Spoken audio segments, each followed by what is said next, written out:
Ladies.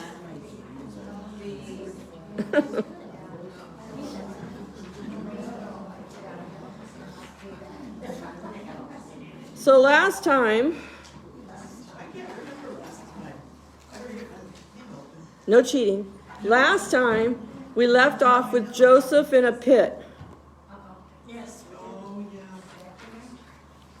Poor guy was in a pit. What kind of a pit was made emphasis of? Without water. Yeah. Yeah.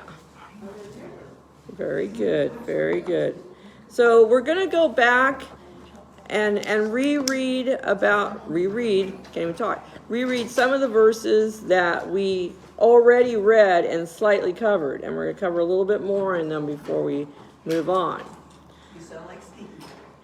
Just a little review. Well, this isn't review. This is new stuff. Oh. It's the same verses, but new stuff we didn't cover. Oh. We were covering particular topics last week. So this week is covering some other topics. Okay. So I told you there's a lot of stuff in this study. Now I remember what I was telling you. Are you still online? Yeah. To get you online. Is that through YouTube? Facebook. Facebook,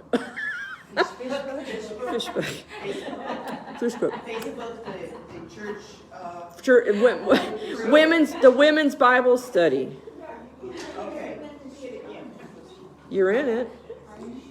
I watched it on there when I have it in here. Yeah, so I can give lessons tomorrow for those of you.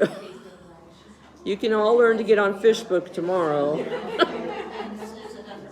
under our Bible study. Women's Bible study group. Yeah. You're in there. I see you in there every so often. We meet. We go separate ways. Anyway. Yeah. Well, I'll have to show you. We'll have to whip out your phone and have a lesson. Look, Bobby's already going into tears over this. Such a good lesson. It was. I mean, last week was a good lesson because we talked about the foreshadowing of the pit being what? Not us.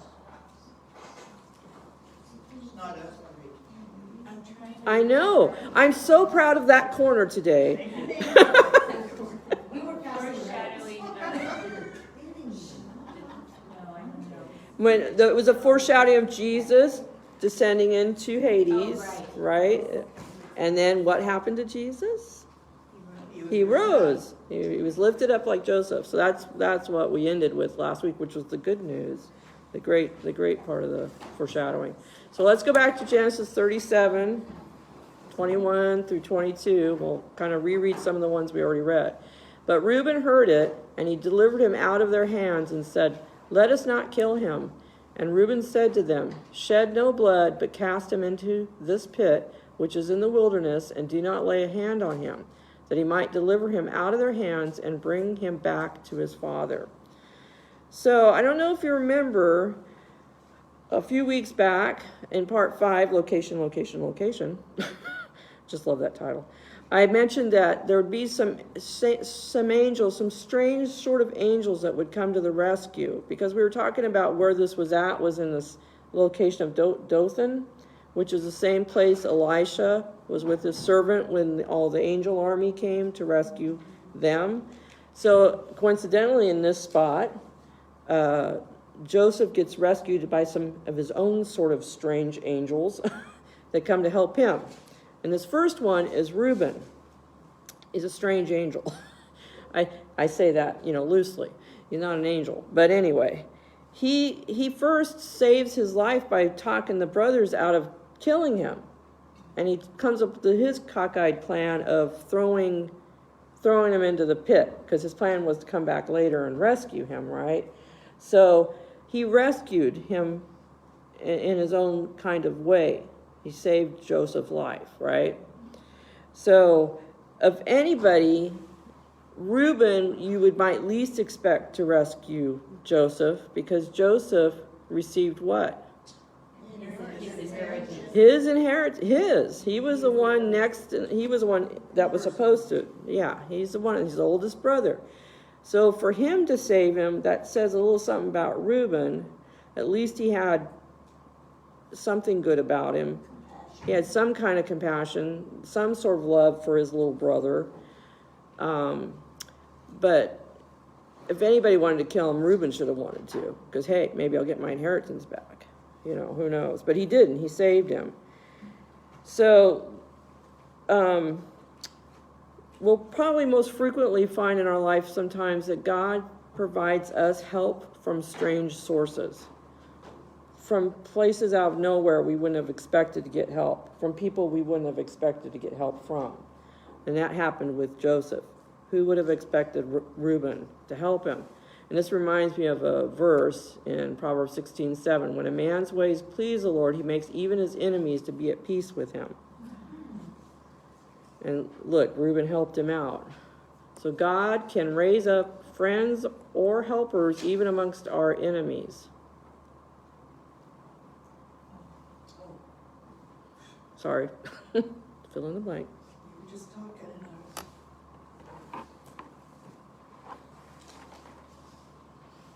So now we're going to read one other set of strange angels that came to help Joseph. In Genesis 37:25 through 27. And they sat down to eat a meal, then they lifted their eyes and looked, and there was a company of Ishmaelites coming from Gilead with their camels, bearing spices, balm, and myrrh, on the way to carry them down to Egypt. So Judah said to his brothers, what profit is there if we kill our brother and conceal his blood? Come, let us sell him to the Ishmaelites, and let not our hand be upon him, for he is our brother and our flesh. And his brothers listened. So, in a way, Judah's another little strange angel, comes up with another plot to save his brother's life. He decides, of course, it's his greed speaking. I'll kill him. I won't kill him. I can make some money off of him. But what's happening, they're near a road that's going from Damascus down to Megiddo, which we know is a place of Armageddon in the Bible, down through Gaza, down to Egypt. It's a long merchant road that people would travel. So this caravan of Ishmaelite tribesmen and Midianite merchantmen as well, they're all traveling this road. So they're seeing these groups of merchants go down the road, and that's where they get their idea. And interestingly, Judah comes up with this idea to sell them to these people. Okay, so we know that Joseph and his brothers are all descended from Abraham and Sarah's line through Isaac, right? The Ishmaelites are through Keturah.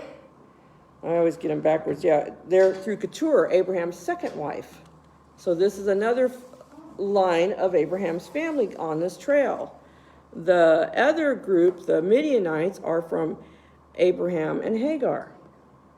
So all three family lines of Abraham are involved in this evil transaction, which is interesting. I never thought about it that way. This is all taking place inside Abraham's family. No other people from any of the other nations is involved in this evil transaction. All Abraham's kids. Did they know that Joseph was Abraham's son?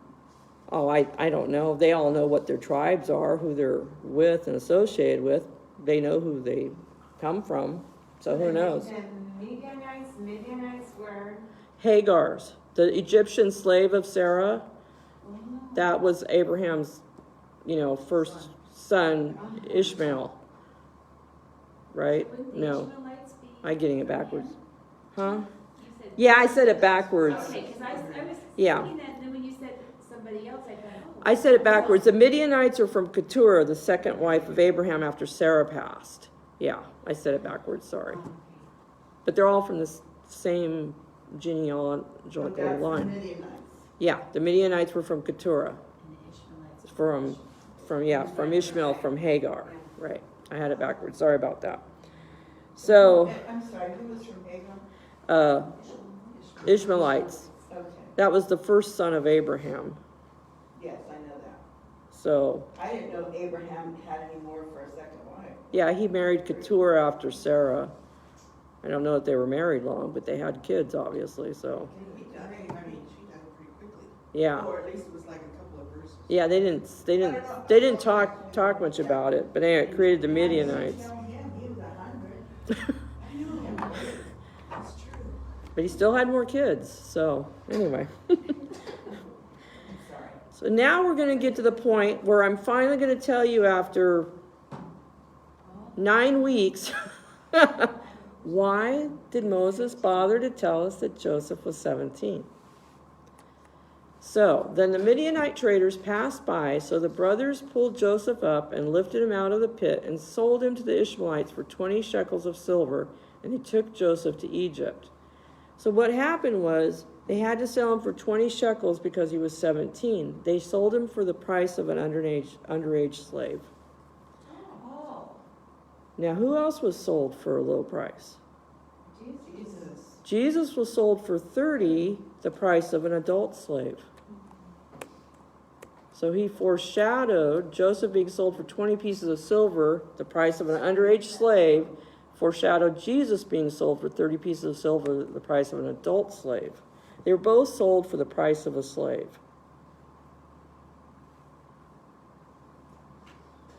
So that's the reason he mentioned he was 17, so he'd realize, there's a connection there. Just sorry it took me 9 weeks to tell you. Well, you're very fortunate that we're so patient. I know. I never dreamed that it would take that long. Never. I thought, no, next week. No, next week. No. Just kept happening. It was like, nope, next week. Huh? I cannot come down. I was really waiting for that. That was it. You held out too. I know. You guys were just all just on pins and needles waiting. I know. Time to leave. Yeah. So Matthew 26:14 through 16 says, and one of the 12, called Judas Iscariot, went to the chief priests and said, what are you willing to give me if I deliver him to you? And they counted out to him 30 pieces of silver. So from that time he sought opportunity to betray him. And this is the prophecy being fulfilled from Zechariah 11:12. Then I said to them, if it is agreeable to you, give me my wages, if not, refrain. So they weighed out for my wages 30 pieces of silver. So that was the original prophecy. But you might say now, maybe the original prophecy was inside Joseph all that time. We just didn't know it. Well, what type? It's Not a- necessarily a prophecy. Yeah, Don't- true, don't true. call it a type. Yeah. Or what? A type. Type of Jesus. So who was the one that came up with the bright idea to sell Joseph? Judah. Who was the one that came up with the bright idea to sell Jesus? Judas, right? Judas Iscariot, right? So watch this. Judah selling Joseph foreshadows Judas selling Jesus.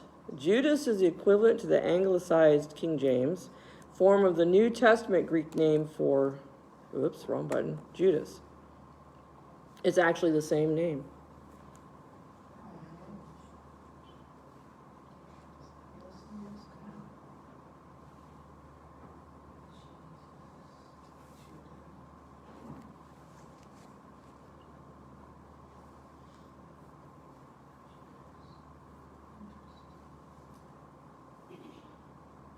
It just amazes me. This is one of those things where you see, to me, the fingerprint of God all over these stories. He's so involved.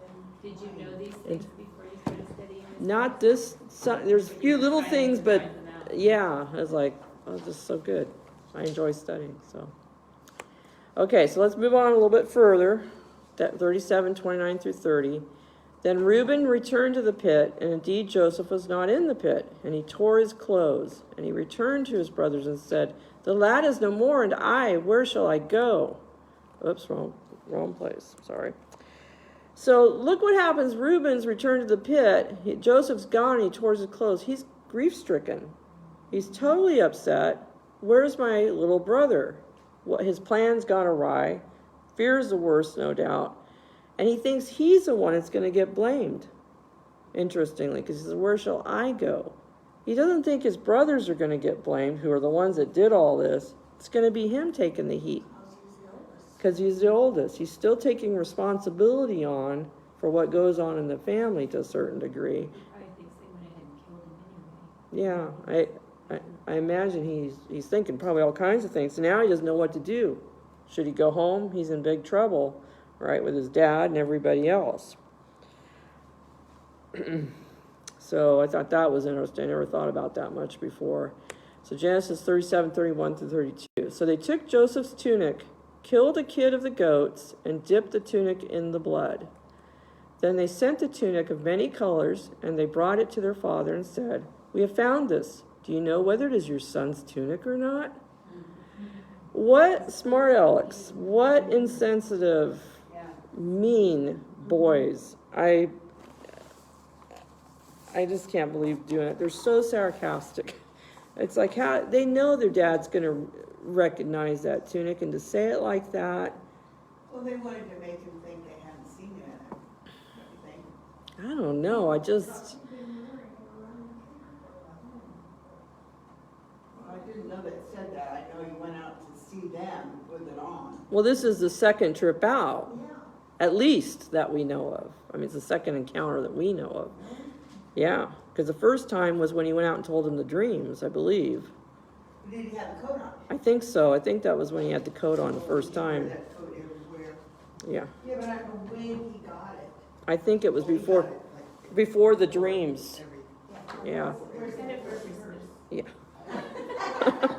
In your Bible.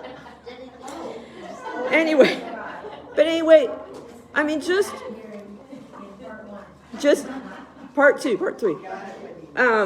To me, it's just how cold and heartless do you have to be to come up with this kind of plan to deceive your father and then to sarcastically say, "Do you recognize your tunic?" Makes me mad. It's like on Law and Order when they hold up Oh a my- necklace. Is this the necklace your daughter was wearing when she died? And just like Law and Order. I know. I'm saying, you only have Law and Order marathons quite often. Yes, they do. Gosh. Anyway,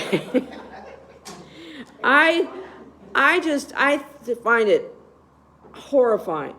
I mean, to treat it's their father. To treat him like that, how could you They treat resented him for making a special. And they never ever ever I know, but respected him. I set him up for that. I had disagreements with my mother. So did I. My feelings were hurt many a time, and I know several of you ladies have experienced this as well. I would have never, no, I would never have, I mean, my brother was thrown up into my face.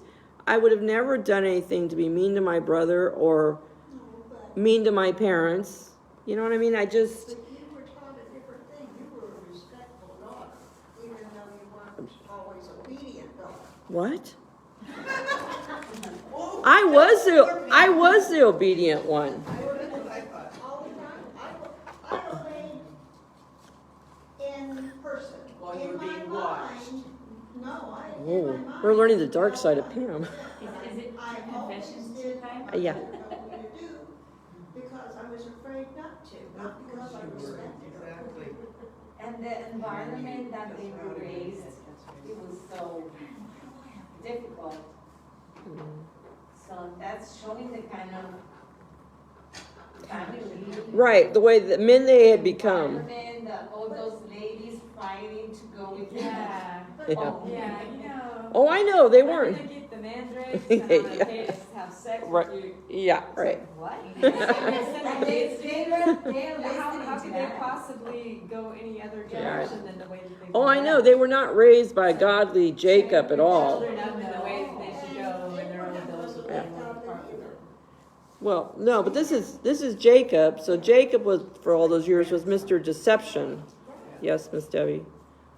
Would someone please explain mandrakes to me? I'm an innocent person, I've always wanted to know. What mandrakes are? Yeah, Yes. I think it was an aphrodisiac plant. that's what someone told me once. Yeah. I've never seen it in any of like the study things. Well, let's see if they're on Amazon and order them up.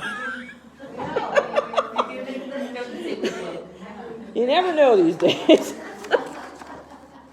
Yeah.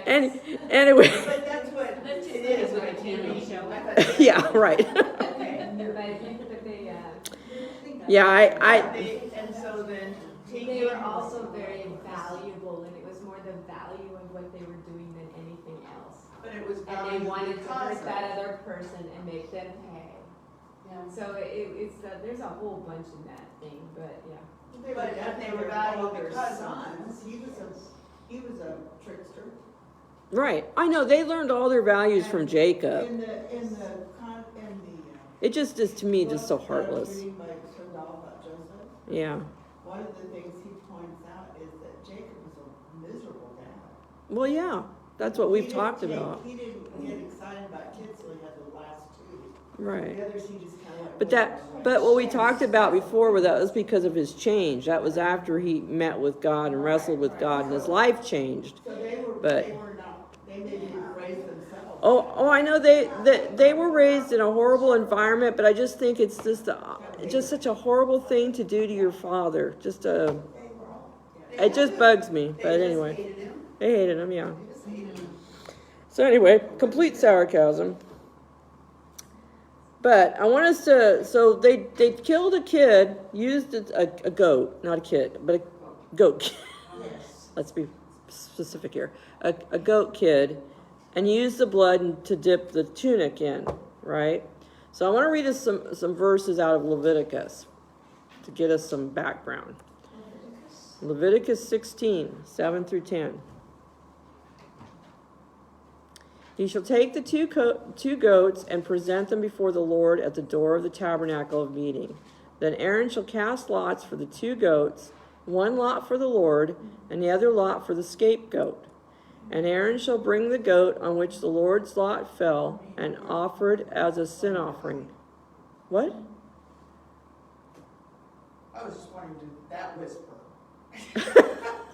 She said, poor scapegoat. I wrote, poor the one who had to die. Yeah, the scapegoat got to go free. Yeah.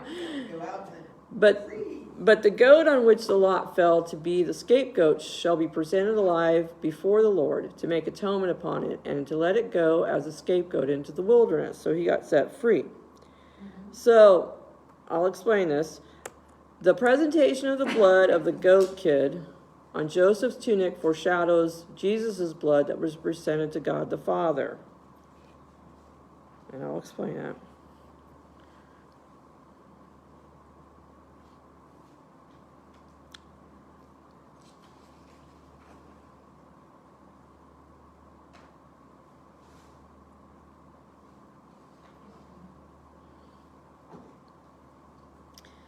So we'll read Matthew 27, 20 through 26. But the chief priests and elders persuaded the multitudes that they should ask for Barabbas and destroy Jesus.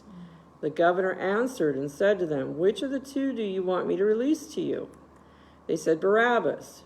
Pilate said to them, what then shall I do with Jesus who is called Christ? They all said to him, let him be crucified. Then the governor said, why? What evil has he done? But they cried out all the more, saying, let him be crucified. When Pilate saw that he could not prevail at all, but rather that a tumult was rising, he took water and washed his hands before the multitude, saying, I am innocent of the blood of this just person. You see to it. And all the people answered and said, his blood be upon us and on our children. Then he released Barabbas to them, and when he had scourged Jesus, he delivered him to be crucified. So you're seeing the symbol of the two types of goats represented here in Jesus and Barabbas. Jesus is designated as the goat, provided as the sin offering for atonement, and Barabbas as the scapegoat, the one who was set free. So we saw Joseph, his coat, symbolically being dipped in the goat blood as the one that was sacrificed, because we already saw that through the pit, that whole story last week when we were talking about that. Wouldn't you like to know what Barabbas did after he got free? Probably wouldn't cause trouble. Maybe not. I think I have a DVD of a movie made back in the 50s of Barabbas we could watch. Someone treated him twice and Yeah. what he did Right. next. Yeah. But I often wonder about all those. What if their life was changed? Yeah. Yeah, I don't know. Especially Barabbas. Well, is there a heavier after one Oh, you've got all the answers. Is there a heavier? Yeah, oh, that's true. Yeah. It's gonna be torn apart by whatever's gonna kill it. Right, right. Yeah. That's what they don't really talk about. No.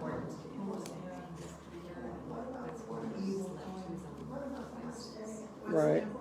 Here, listen to what Tammy's saying. So nice and quiet over there. She's whispering us an answer. I know. That's what we're- Scapegoat. There's a purpose to the original goat being offered as a sin offering and atonement, but the scapegoat is left to its own devices. The scapegoat will die, and it will die a terrible death normally, because you're talking about a goat. It can't defend itself. So there's wild animals out there, there's bears, there's lions, there's all this kind of stuff out Take there. him outside. So if you're being left to your own devices, you can't save yourself. It's a symbolism. So, So that could very well be even the answer for Barabbas. Yeah. Because he was a sinful man, that's why he was in that predicament. And yeah, Judas didn't either, right? So, Well, for heaven's sakes, the Jews haven't fared very well. no. Because they took it on themselves and they've been crucified. There's I still mean- God's people, though. He still protects them, and still we're in the home. They have been persecuted all Right. throughout, from then on. Right. Do you know what one of the biggest populations in Ukraine is? Russian Jews. The ones that left during the Big, yeah. big percentage, almost as much as New York City. Yeah. Another big population. Yeah. Okay, so let's move on. Genesis 37, 33 through 35. And he recognized it and said, "It is my son's tunic. A wild beast has devoured him. Without doubt, Joseph is torn to pieces." Then Jacob tore his clothes, put sackcloth on his waist, and mourned for his son many days. And all his sons and all his daughters arose to comfort him, but he refused to be comforted. And he said, "For I shall go down into the grave to my son in mourning." Thus his father wept for him. So comfort can come from two sources, human or divine. Or backwards, that just went up. But yes, human or divine. We can get comfort from our friends, our family, our church family. Even strangers comfort us sometimes. But God comforts us as well. And he's the best comfort there is. What's interesting about Jacob here, it says he put on the sackcloth, he's mourning, which is typical for their culture, but he refused to be comforted. And said he'll go to the grave to his son in mourning. So it's one thing maybe not to receive comfort from your friends and family, you just have a hard time, it's not doing a thing for you, but to not receive God's comfort. Is Jacob turning a deaf ear to God at this point? He's so consumed. Sounds like he could be. Yeah. Could be mad at God. He could be mad at God, who knows? Yeah. So, I mean, grief does a lot of things to us, and many people turn cold to God during that time because they're mad at him for their their loss. But it also could be his first reaction. Could be. Because they all tried to comfort him, and it's 3 days later, so he still said he would mourn him 30 days or whatever. But people, and I know in different cultures, they have a certain amount of mourning time. right, it could be that, but when I think ahead in the story, he's still upset about Joseph because he doesn't want Benjamin to go down to Egypt because he doesn't want to lose him too. So he's still not quite over the loss, I don't think, even then. But how deep he stayed in it, I don't know. Did he turn bitter to the Lord? I don't think so. I don't- Because he'd already turned around. Yeah, I would hope not, but I don't know if we're ever really given a full answer when we read his story. But the other thing is interesting. It says all his sons and all his daughters arose to comfort him. This includes the ones that got rid of him, right? How insincere of a comforting, maybe that's why the human comfort didn't work so well. Maybe Jacob picked up on it, who knows? But, I just can't imagine what they'd be saying to him, what insincerity. bad people bug me. So I'm irritated about the Ukraine. Okay. 2 Corinthians 1, 3-4 says, Blessed be the God and Father of our Lord Jesus Christ, the Father of mercies and God of all comfort, who comforts us in all our tribulation, that we may be able to comfort those who are in any trouble with the comfort with which we ourselves are comforted by God. That's where all our comfort comes from. We can get human comfort, but the best comfort is from God. He knows how to comfort us completely, the right way. He knows what we need. But what does he kind of want us to do in return? Pass it on. Pass it on, yeah. Comfort others. You learn a lot in your experiences, the comfort you gain. He wants us to share it with others, to share that love and comfort with others. Doesn't mean you have to do it that instant, while you're in a grieving process or being comforted with God. But at some point, he may bring someone into your life that you're supposed to comfort. And he wants us to turn it around and share it. He is the God of all comfort. All comfort. I wanted to emphasize that. Who comforts us in all our tribulation, that we may be able to comfort others.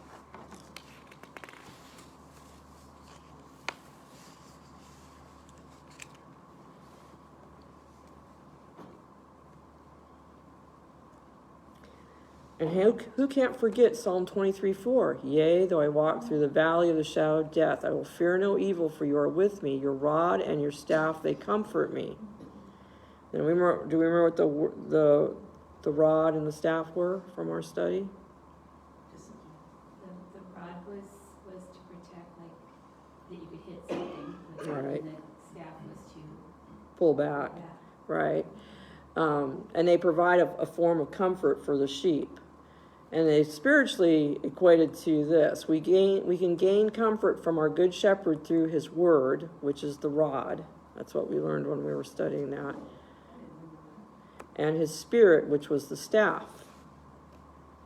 So when we are in a grieving process or needing comfort about something, we need to turn to the word and we need to ask help from the spirit. That's what our good shepherd will provide for us. We need to turn to our good shepherd and ask for him to help us. I throw myself into the word. Yes, ma'am. Back to the gives us comfort so we can comfort others. Mm-hmm. I use that with Chris, my sister, like right away. Mm-hmm. I know this is no comfort to you, but on the other side, you're going to find out God's going to use this in your life. And she has told me probably every week, every time she calls, there's someone that week that needed her help, or she's gone to like 5 funerals. Oh my goodness. Joey dying, and it's just an amazing thing that this has been shown out in my sister's life just in this last 6 months. And so much. Yeah. Yes. She's just an inspiration, but she's an inspiration because of God. And I quote that to her all the time when she says, "Oh, so and so died, and I had to go to their funeral." And I said, "Did you come?" Yeah, I quoted the verse, and then I read the verse, and then I helped her in what I could. And God just does it. Yeah. He uses us He's using her in a mighty way. Yeah. She's got your gift. You've got that gift of comforting and evangelism, and she's doing the same thing. I don't know about that. I do, but there you go. I see that in you all the Just time. because I invited you here. That's Okay, well, it's kind of fading off right now, but anyway. take it away. Yeah. Anyway. So our next verse, I put in the Good News translation, Psalm 119:76. Let your constant love comfort me as you have promised me, your servant. God's constant love for us provides us comfort. If we just even think on that, that would bring us comfort.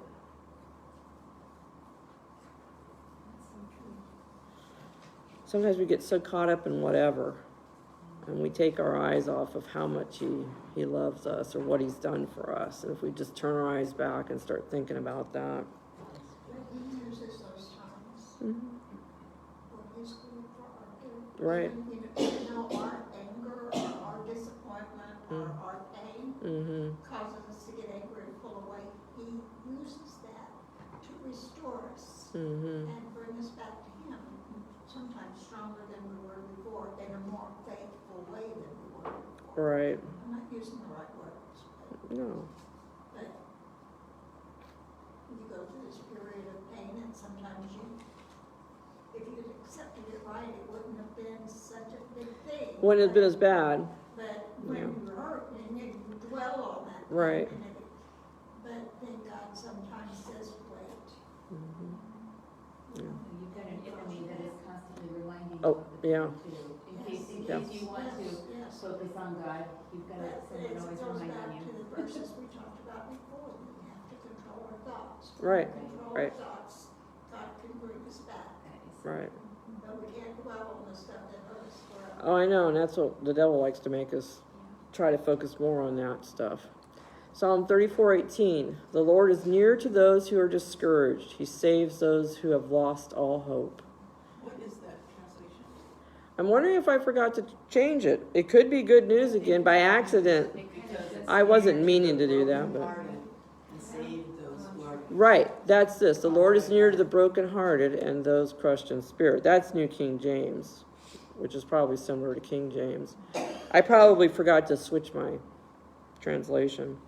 Still working. Yeah. Yeah, I've reminded myself of that verse, and then the one in, is it Romans 8? We're crushed, but not, we're not ever totally crushed. I forget the whole lineup, but we're never taken It's off. a long line. Yeah. Crushed, but not bowed down. Yeah. Hit or whatever, but not Yeah. knocked down. I can't remember. I read that. Tammy, you know it. Yeah. Tammy knows it. I read. Yeah, no, I could Is tell it by her Romans smile, 8? she's gonna- Oh, I just thought you were going to quote it right out of your. At the end, near the end. No, that one I always have trouble. I know what it says, but I have trouble. It's yeah, because of the pattern. But that's that one I try to remind myself of. Get up and who's got the phone out? Anna, let's go. You're our resident. Google it. That's a good idea. I do that quite frequently. I didn't know that. Yeah, Verse yeah. of Luther doesn't really find it just by knowing a few verses, a few words. Yeah, you can just put in crushed, but not Bowed down. and there's persecuted, but I Did don't know. you find it? Yeah, try persecute. No, I'm looking. I was in the wrong. I was in chapter 9. I'm like, Oh, well, that doesn't make sense, right? Yeah, You're I in the think right it's church, 8. wrong pew. I know, but it's not. I like that whole last half of 8. It's a really good passage. Yeah, right. The whole thing, because no condemnations right at the beginning, which is a good one. yeah, it sounds more like it right there. No way. That's because I like Romans 8 too. But Yeah. Yeah, there you go. That's it. That's the one. Oh, that one's in the There we go. She's still reading.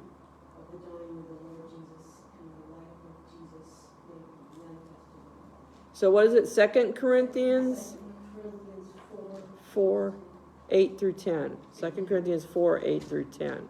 Yeah. I like that passage to remind me when I'm going through a hard time. You know, I may be not struck down, whatever the order is. I may be at this place, but I'm not going to get to that place. God's going to be with me. He's going to help me. He's not going to, and this verse 34:18, you know, you may be brokenhearted, you may feel crushed, but He's near to you.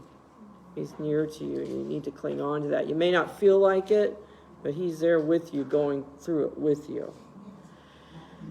So, as to my title this week, so from whence does our help come? Psalm 121, 1 through 2. I will lift up my eyes to the hills. From whence comes my help? My help comes from the Lord who made heaven and earth. In other words, He's all powerful. He's done everything. That's where our help is coming from. So cling on to that when you need comfort or help. He's the one. So our help comes from the Lord, whether he provide friends amongst our enemies, such as Reuben or even Judah, right? Or angel armies like he did for Elijah. He sent help that way. It could be his personal love or comfort that's the way he's sending help to us, right? But he's gonna send us help. Be a loving church family. Could be a loving church family, exactly. That's the way he works a lot of times. So, guess where we're at? We're at the end of Genesis chapter 37 after 9 weeks. And the last verse is, now the Midianites had sold him into Egypt to Potiphar, an officer of Pharaoh and a captain of the guard. Now this is the beginning of this next story of his life. So we're not going to really go into that, because in between the selling and them actually telling the story of the sell of what goes on afterwards is chapter 38. Chapter 38 is doesn't talk about Joseph. It talks about Judah and a little bit of his history. Really great stories there with Judah. So Genesis 38 instead goes into the history of Judah and foreshadows the history of the Jews since their rejection of Christ. And we're not going to really go into chapter 38 because that's not really the story about Joseph. So I'm not going to cover all of 38. I just wanted you to know a little bit of what it was about. It actually is a foreshadowing as well. And I'm only going to give you one little tidbit of that. We'll read 38:2. And Judah saw there a daughter of a certain Canaanite whose name was Shua, and he married her and went into her. Okay, so this is Judah. He's representing the Jews, right? Canaanite signifies the merchant man, and Shua means riches.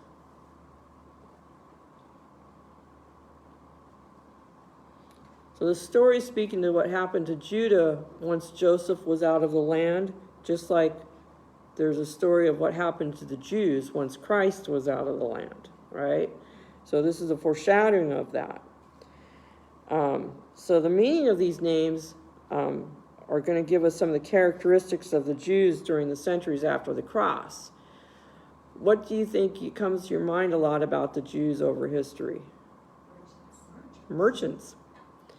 So many Jews became traveling merchants, and riches became their great pursuit. They stopped being the shepherds and the husbandmen that they were. They stopped living that peaceful, docile life in the country and moved into the big cities, so to speak, and became merchantsmen, traveling merchantsmen. And so Judah in this chapter 38, that's a whole foreshadowing of that part of the history of the Jews, which was, I thought, kind of interesting. So, but we're not going to get into all that. We're going to jump right back into chapter 39 next time with his life in Egypt. Okay? Any questions or thoughts? Okay. All right.